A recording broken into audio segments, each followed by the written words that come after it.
सबका हार्दिक स्वागत है। मैं मिहिर व्यास।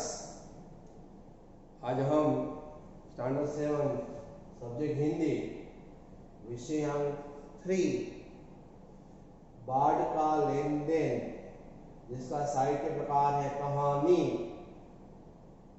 और उसके साहित्यकार है राम वृक्ष बेनीपुरी जी, उनका अभ्यास करेंगे। तो सबसे पहले हम राम वृक्ष बेनीपुरी जी का परिचय प्राप्त करते हैं, यानी लेखक का परिचय।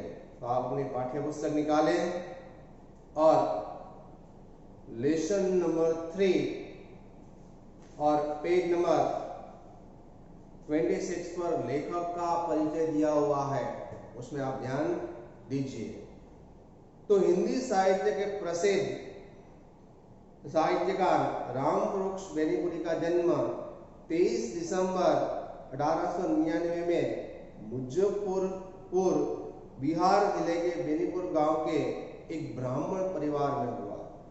इसी के आधार पर इन्होंने अपना उपनाम बेनीपुरी रखा। इन्होंने नाटक, उपन्यास, कहानी, रेखाचित्र और संस्मरण आदि अनेक साहित्य विधाओं में रचनाएं की। इनकी प्रमुख रचनाएं हैं पतितों के देश में, अमर ज्योति, नया समाज और सीता की मां। 9 सितंबर 1968 को वे इस संसार से विदा हो गए, यानी उनकी मृत्यु हो गई। तो आइए उनके ही द्वारा लिखी हुई उनकी कहानी बाढ़ का लेन देन का अभ्यास हम करते हैं। तो कृपया करके आप पेज नंबर 21 पर ध्यान दीजिए। तो यूं तो बाढ़ का विनाशकारी चित्रण ही आमतौर पर हमारे मानस पटल पर छा जाता है। बाढ़ यानी पूर, बारिश के कारण जो बाढ़ आती है, पूर आता है, उसका चित्र। इस कहानी में कहानीकार ने बाढ़ आने के बाद उपहार स्वरूप हरी भरी फसल मिलने की प्रसन्नता का वर्णन करने के साथ बाढ़ से हमें घबराना नहीं चाहिए, यह संदेश, यह सीख भी हमें दी है। विपत्ति में धैर्य से काम लेना चाहिए, यही इस कहानी की मुख्य शिक्षा है। कि कोई भी हमारे ऊपर आफत आए, मुश्किल आए, विपत्ति आए, तो उस दरमियान हमें धीरजता से धैर्यपूर्वक काम करना चाहिए।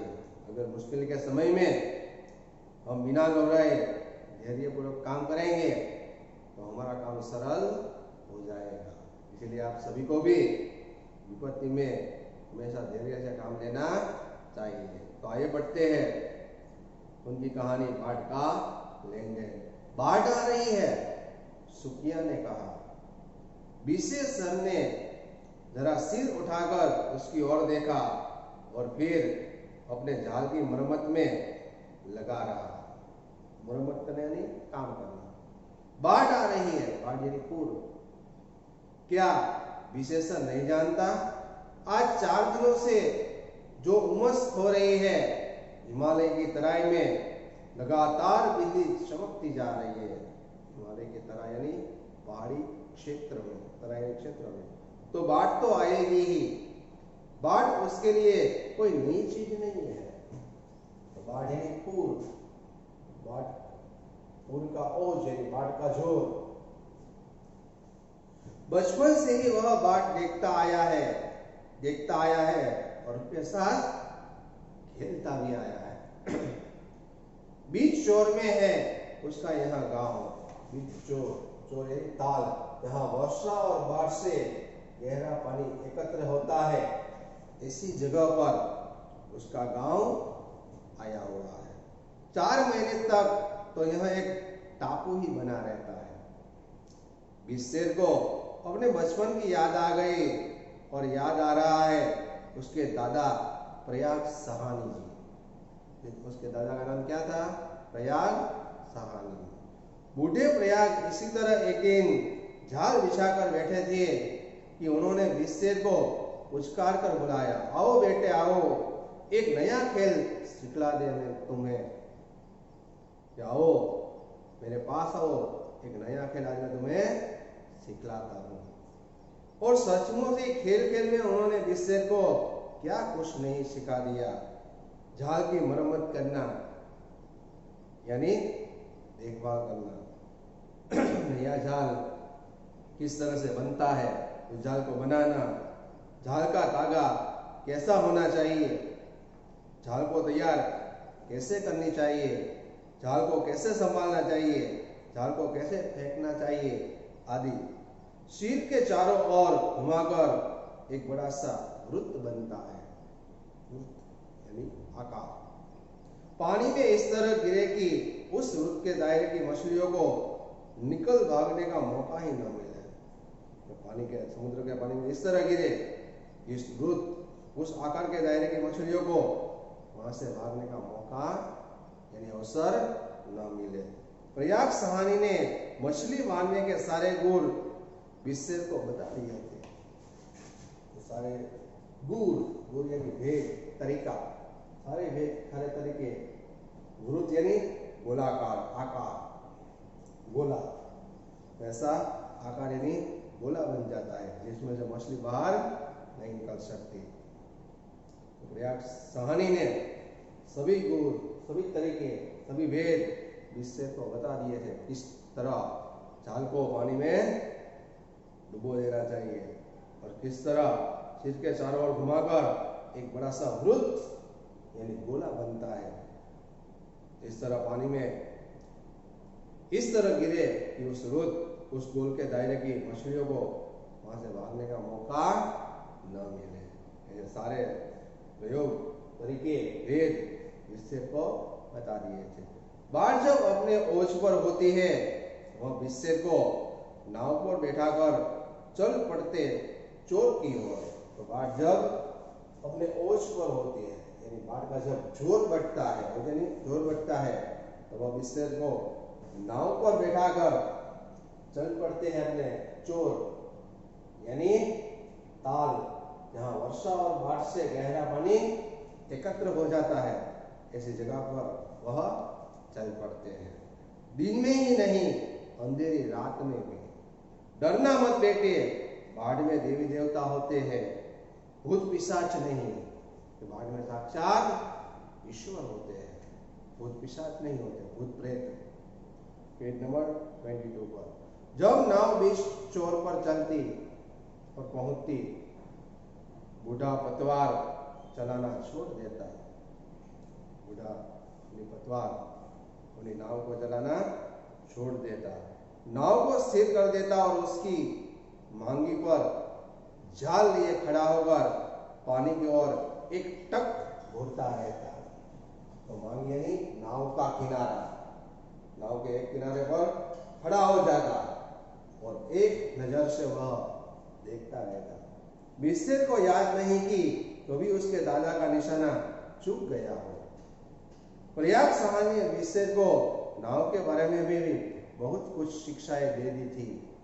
किस तरह लकड़ी की नाव अच्छी होती है, पानी की धार से लेकर जब नाव भंवर में पड़ जाए तो उसे कैसे निकलना चाहिए, भंवर यानी पानी के अंदर, और वहां तक बाढ़ आ रही है तो आए। प्रयाग सहानी कहा करते थे, बेटे बाढ़ से घबराना मत, भगवान खुश होते हैं तो पानी देते हैं, बाढ़ नहीं आए तो मछली कहाँ से आएगी। और अपनी 2 बीघा जमीन से ही जो परिवार की गुजर चल जाती है, क्या उसमें बाढ़ की रेत नहीं है, मिट्टी। धैर्य पूर्वक इन स्थितियों का तो सामना करना। ऐसी बात प्रयाग सहानी ने अपने पुत्र विषय को बताया था। 2 बीघा जमीन और परिवार भर की गुजर, विषय को कभी अनाज नहीं खरीदना होता।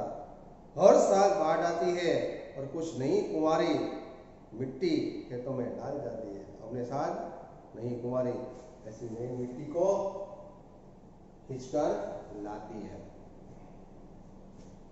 वह नई कुंवारी मिट्टी न्यूनी सी चिकनी, सोने के रंग वाली, न्यूनी सी चिकनी और सोने के न्यूनी सी चिकनी यानी मक्खन जैसी चिकनी, तो मक्खन जैसी चिकनी मुलायम ऐसी सोने रंग वाली, जो ही उसमें धान रोपिए अनाज देखते ही देखते छाती भर बढ़ जाएगी, यानी छाती के समान वह अनाज हो जाएगा। मेड़ ऊंची करो, मेड़ यानी खेत का स्थान, सीमा, ठेडा। कुदाल मजबूती से पकड़ो, समय पर खेती करो। बाढ़ आती है तो आने दो। लगा जैसे प्रयाग सहानी आज भी बसेर को उपदेश नहीं आदेश दे रहे हो, और सचमुच एक दिन बाढ़ आ गई। किंतु इस साल की बाढ़ को क्या सिर्फ बाढ़ कहा जा सकता है? यह बाढ़ नहीं आई जैसे जंगल का बाघ आया हो, ऐसी बारिश का पानी जोर से चला आ रहा था, उछलता कूदता हुआ, गरजता और तरसता हुआ। लोगों ने अलग से देखा, 3 हाथ ऊंची पानी की दीवार जैसे दौड़ती हुई बाढ़ चली आ रही हो। खेतों को, गड्ढों को, मेढ़ों को, बांधों को डुबोती, काटती और तोड़ती हुई बाढ़ आगे बढ़ रही थी। लोग भागे, हल वाले हल बैल लेकर भागे, और चरवाहे अपनी गाय भेड़ बकरियां लेकर भागे। जो जहां था सिर पर पैर रखकर भागा। पानी पूरे गांव में घुस आया, अब घरों में घुस रहा है। पहले सारा गांव टापू लगता था, अब हर घर टापू लग रहा है। पूरे गांव में पानी ही पानी है, टापू बन गया है मैदान।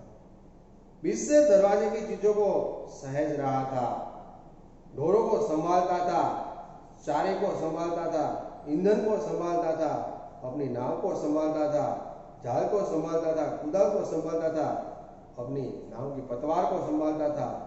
एक को संभालता कि दूसरे को संकट में देखता था। एक चीज संभालने जाता तो दूसरी चीज संकट में आ जाती थी। पेज नंबर 23 पर।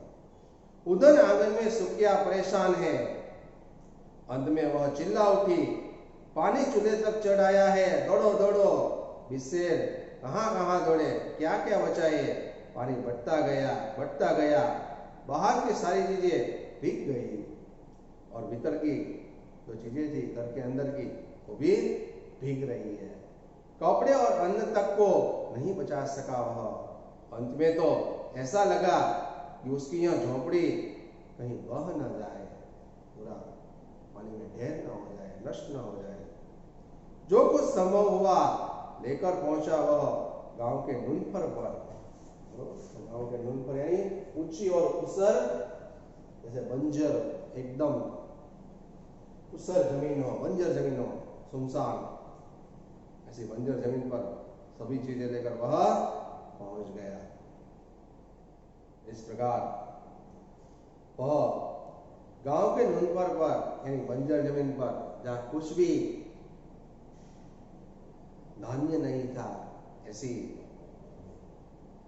सुनसान और निर्जन जमीन पर वह पहुंचा। गांव का यह नुनफर आज गांव का गोवर्धन बन गया है। गोवर्धन यानी जो बंजर जमीन थी, यहीं कुछ अनाज नहीं उगता था, ऐसी जमीन हो, निर्जन, सुनसान। बाल बच्चे, माल गोरू, अन्न धन, ईंधन, चारा लेकर लोगों ने इस नुनफर जो बंजर जमीन थी उसकी शरण ली है। अरे कलशी तो घर में ही छूट गई। सुखिया की बात सुनकर इससे चिल्लाया, गुस्सा हुआ। जहां पहले हाहाकार था वहां अब चित्कार है, अंतर्नाद है। तो अंतर्नाद, दुख भरी आवाज, और लोग इधर उधर दौड़ रहे हैं, अंतर्नाद कर रहे हैं, दुख भरी आवाज में बोल रहे हैं। इस प्रकार लोग अंतर्नाद कर रहे हैं, लेकिन रोने धोने से होता क्या है? लोग धीरे धीरे शांत हो रहे हैं। प्रयाग सहानी कहा करते थे, जो बाढ़ जितनी तेजी से आती है वह उतनी तेजी से ही भागती भी है। दूसरे दिन से पानी घटने लगता था, तो भी गांव से निकलते निकलते 7 दिन लग ही गए। उफ! इन 7 दिनों में गांव की कैसी दुर्गति हो गई है, सर्वनाश। लगता है गांव में किसी ने बमबारी की हो, बम फेंके हो और पूरा गांव नष्ट हो गया हो। ऐसा पूरा गांव एक तरह से नष्ट हो जाता था। जो ही पानी घटने लगता, कच्ची मिट्टी की दीवारें जो भीग गई थी धड़ाधड़ गिर पड़ती। चारों ओर ढूं की ढूं मलबा दिखाई पड़ता।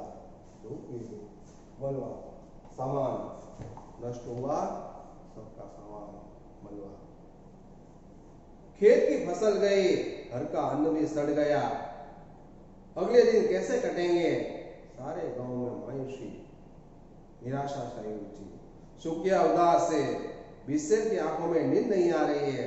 बाढ़ आती थी जाती थी, यह क्या बाढ़ आई थी? नहीं नहीं नहीं नहीं, विशेर इस तरह बैठा बैठा झिकता नहीं रहेगा, देखता नहीं रहेगा, उसका सामना करेगा।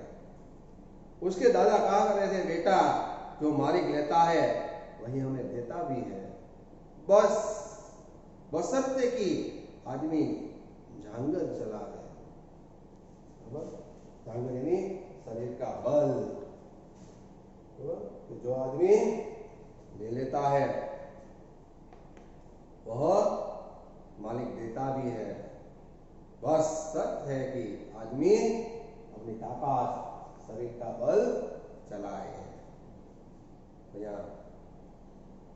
झांगर यानी शरीर का बल। विशेष झांगर चलाएगा, अपने शरीर का बल चलाएगा, हाथ पैर से काम लेगा। ये पुट्ठे इस काम के, यदि ये संकट में काम नहीं आए, पुट्ठे शरीर के अंग। विशेष ने कुदाल उठाई, घर के दरवाजे पर जहां जहां कीचड़ जम गई थी सब कुछ साफ कर दिया। फिर उसी कुदाल से सारी सड़ी गली चीजें जो मलबा पड़ा हुआ था, नष्ट हुई चीजें, उस सभी को बटोर कर एक गड्ढे में डाल दिया। खाज भी बनेगी यहाँ, जहां जहां गंदगी थी उसकी कुदाल वहां वहां पहुंच गई। 2 दिन में ही उसके घर बार फिर चमकने लगे, पहले जैसे हो गए। बस सुखिया ने इस काम में कम मदद नहीं की। फिर विशेर कुदाल उठाकर फिर से अपने खेत पहुंचा। अपनी मेघ यानी खेत की सीमा को दुरुस्त किया, गड्ढों को भरा। वो खेत में फिर धान यानी अनाज रोपेगा। झांगर नहीं चलाएगा तो अपने जीवन का गुजर कैसे होगा? झांगर यानी शरीर का बल। दिन भर वह कुदाल चलाता है, रात में जाल उठाता है और चल पड़ता है चोर में मछली मारने।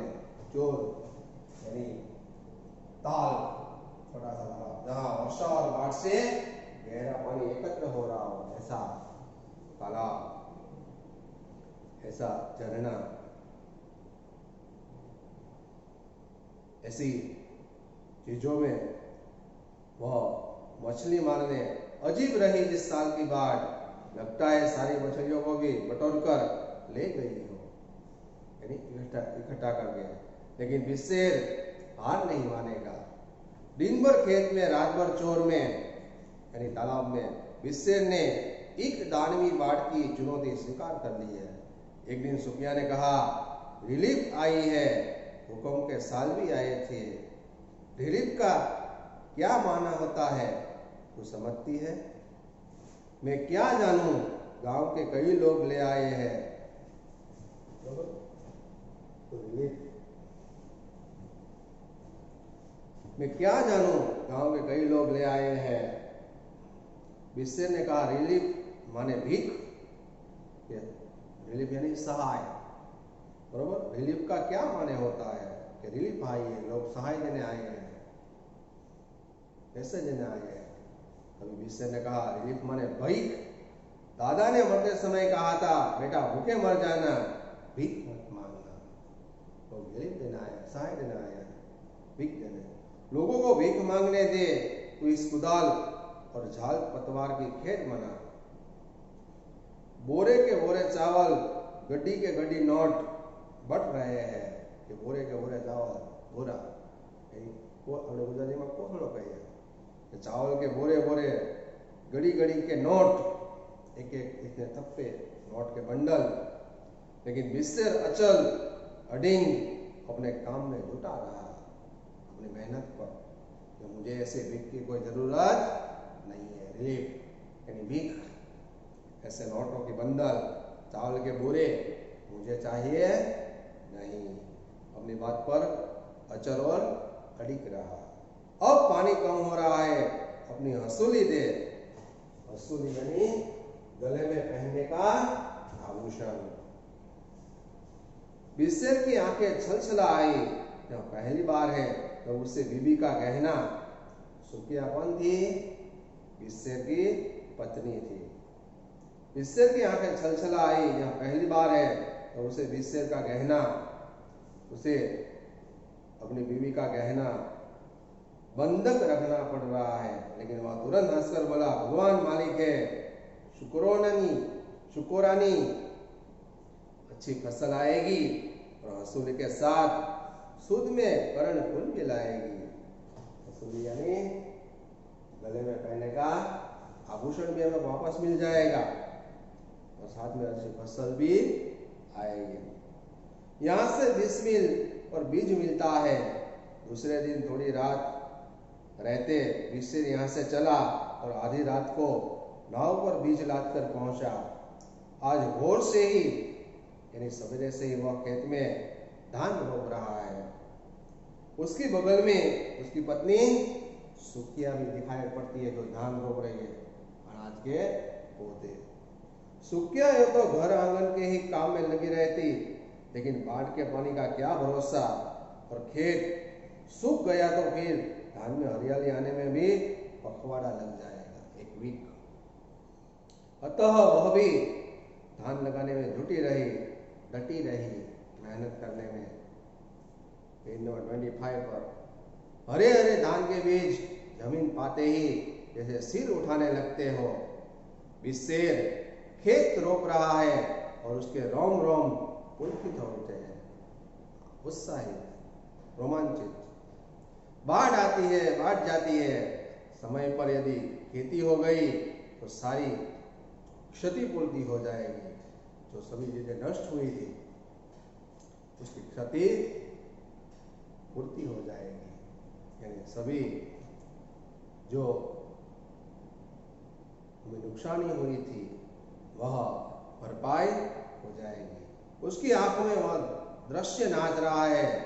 जब यह बीज दहला उठेंगे, छोटे हो बढ़ने लगेंगे, कार्तिक महीने में छाती पर धान आ जाएगा और माघ महीना आते ही इन खेतों में सरसों का पीला समुद्र लहराने लगेगा। सरसों के दाने, सरसों तो पीले पीले फूल उठते हैं। उसी समय आकाश में एक हवाई जहाज जा रहा था। इधर बाढ़ क्या आई, हवाई जहाज की भरमार हुई। नेता जा रहे हैं, अफसर आ रहे हैं, इंजीनियर आ रहे हैं, सभी देखते फिरते हैं इस प्रलय कांड से, यानी तूफान के कांड से लोगों का त्राण कैसे मिले। सुकिया का ध्यान ऊपर गया। वह बोली, वह हवाई जहाज जा रहा है। बिस्सेर अपनी उंगलियों से बीजों को छिटकाते और रोकते हुए बोला, हवा में मत देख, हमारा काम जमीन देखना है। हम इस जमीन को देखेंगे। वे अपना काम कर रहे हैं, हमें अपना काम ध्यानपूर्वक करना चाहिए। तो सचमुच उसकी नजर ऊपर नहीं गई।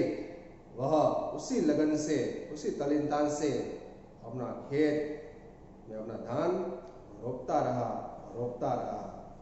इस प्रकार हमें भी बिस्सेर की तरह अगर सही मेहनत, सही लगन से हम काम करेंगे और बाढ़ आने पर घबराएंगे नहीं और विपत्ति के समय में धैर्यपूर्वक काम करेंगे तो हमें भी अच्छी फसल,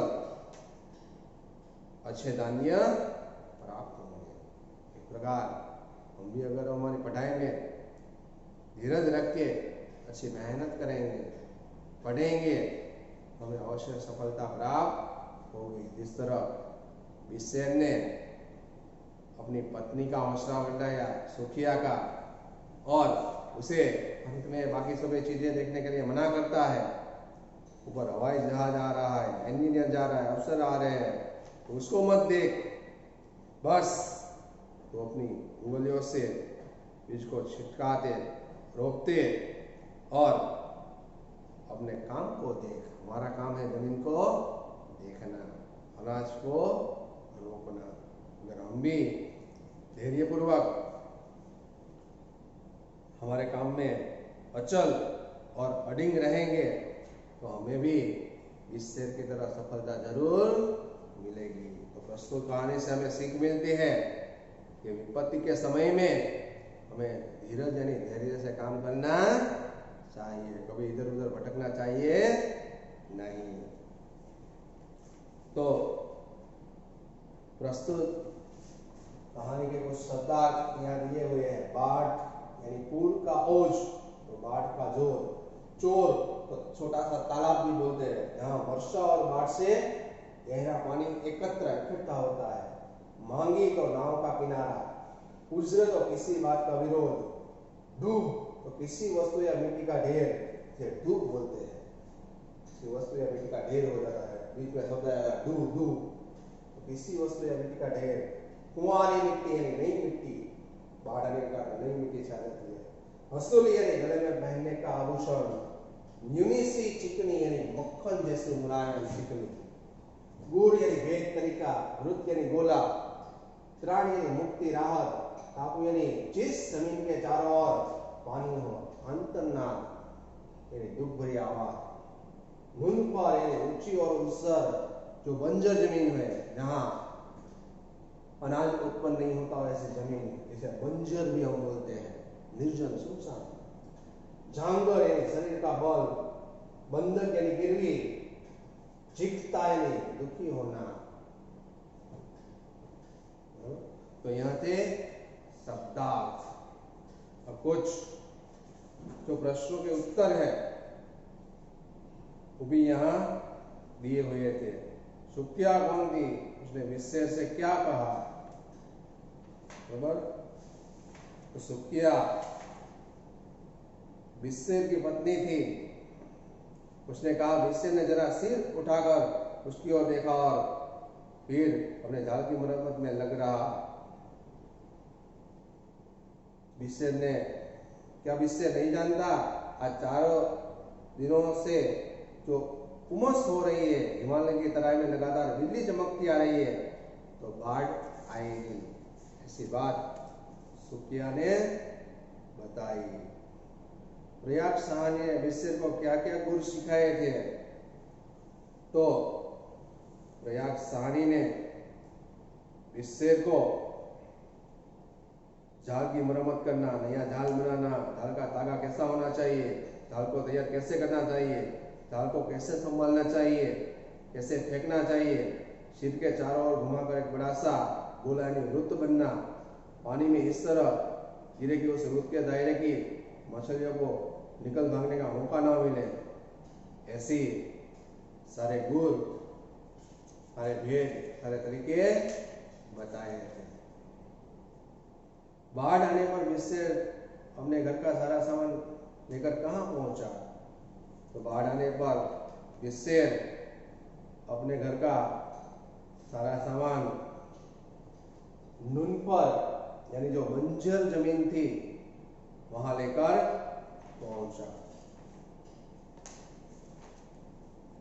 बाढ़ का पानी गांव से कितने दिन में निकलेगा, तो बाढ़ का पानी गांव में 2 दिन रहेगा और 2 दिन में वह निकल जाएगा। विषय ने सुकिया से हसूली क्यों मांगी, विषय ने सुकिया से हसूली इसलिए मांगी क्योंकि वह फिर से अपने खेत में वो अपना धान्य उगाना चाहता था, इसलिए विषय ने सुकिया से हसूली मांगी। इसलिए उसने कहा कि भगवान मालिक है सुकोरानी, फसल आएगी और हसूली के साथ शुद्ध महीने में कर्णफूल भी लाएगी, यानी अच्छी फसल भी आएगी। इसलिए अपनी बीवी का गहना बंधक रखकर वह उससे अपने खेत में अनाज बोना चाहता था। अब आपको मैं होमवर्क दे रहा हूं और होमवर्क में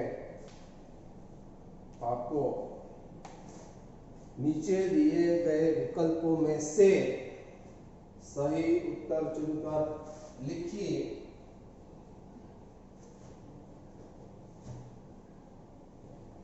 ये होमवर्क करके आपको अपनी नोटबुक में लिखना है।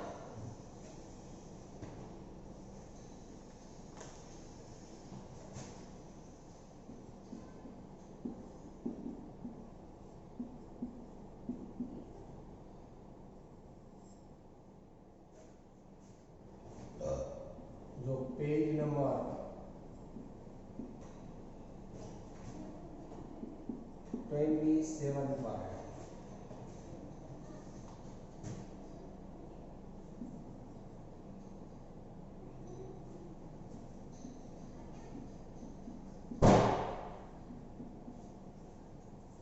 सही विकल्प चुनकर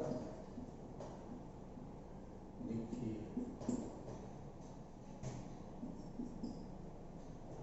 प्रयास कहानी,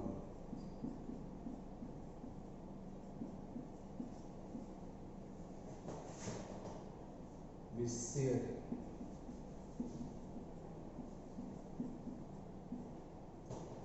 के कौन थे,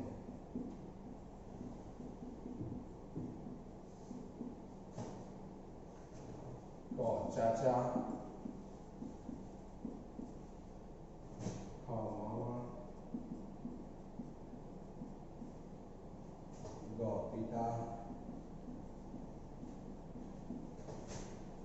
हाँ दादा।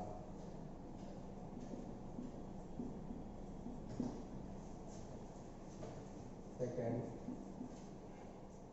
बाद में देवी देवता,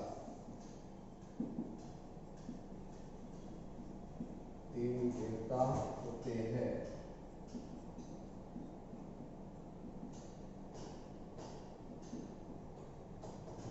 भूत पिशाच नहीं।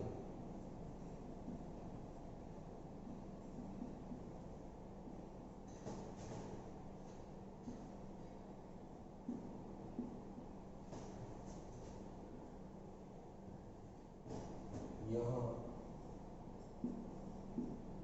कहने का क्या उद्देश्य है?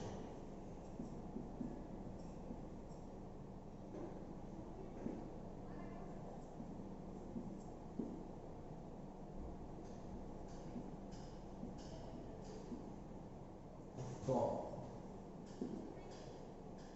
परिश्रम का महत्व बताना,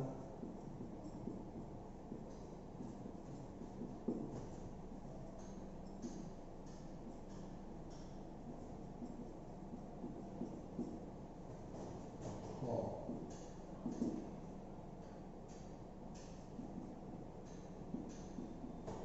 बाढ़ पीड़ितों की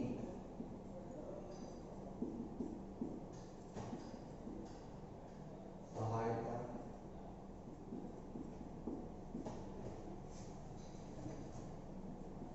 गौ एक गौ किसानों की मदद,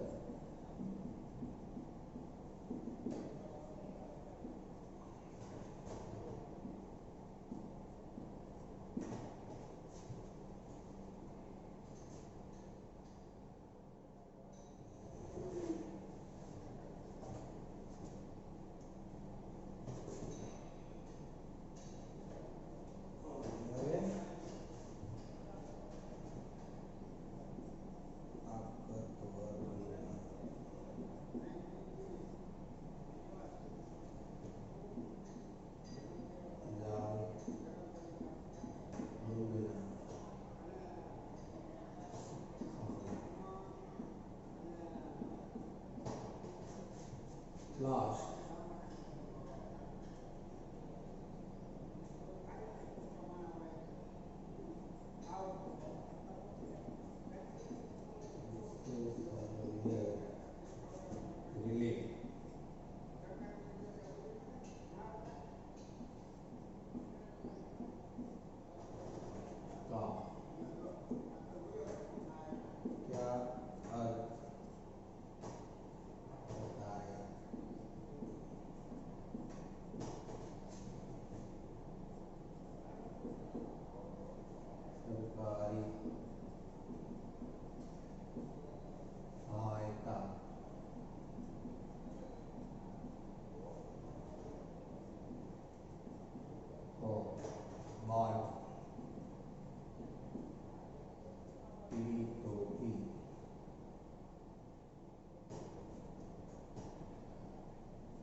मदद।